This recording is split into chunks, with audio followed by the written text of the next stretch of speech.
Hi Falcons, this is Mrs. Stitley, and today we are going to begin writing what's called a narrative essay.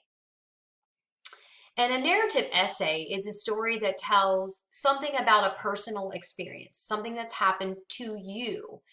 And if you look at this anchor chart I have here, it focuses on a small moment or a special time in your life. It might be a time when something really happy happened, maybe a special birthday party or a special holiday, a special visit. Or maybe it might focus on something that was rather sad and unpleasant, but it really resonated with you emotionally. Or maybe it was embarrassing or scary, any of those kinds of things. A personal narrative needs to have a beginning and a middle and an end, and it usually describes people and places and things and is filled with emotion and sensory details. Tells how you feel. As you're telling a narrative, you want people to be able to feel and see and hear the things that you experienced. And it takes time to write a narrative. Um, Figurative language may be something that you may include.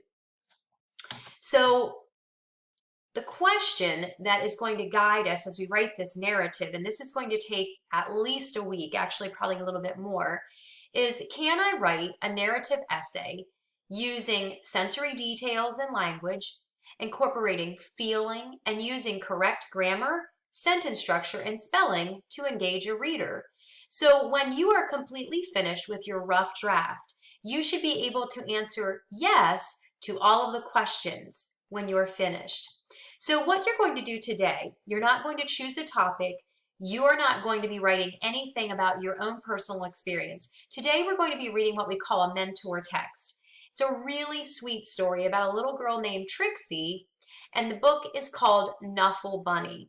So Trixie and her dad take a little trip across town to do some laundry at the laundromat, and on the way, during the story, Trixie misplaces her favorite stuffed animal. So when you click on this, it will open up the book. I want you to listen to the story. You might like it so much that you might listen to it again. When you're finished, I want you to think about what you felt and heard and what you saw. And I want you to list any words or phrases that really caught your attention. So list those words or phrases here.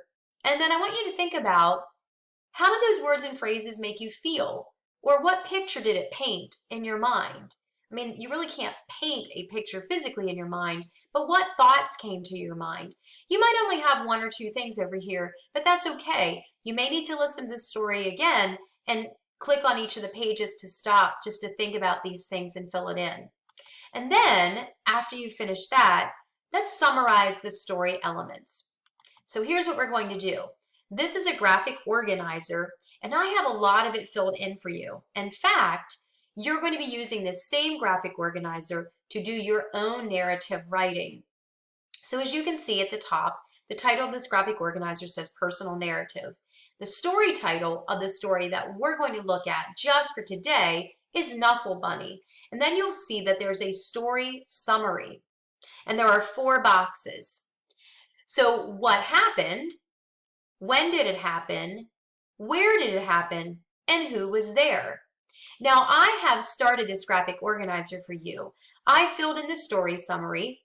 I've also written a beginning to the story, a couple of sentences telling us what happened at the beginning of the story, a few sentences about the middle, and then you are going to fill in what happened at the end of the story. I want you to summarize it in 1 to 2 sentences. Again, listen to the story if you need to. You're not going to be choosing your own topic today. You're just going to be doing this activity. Have fun.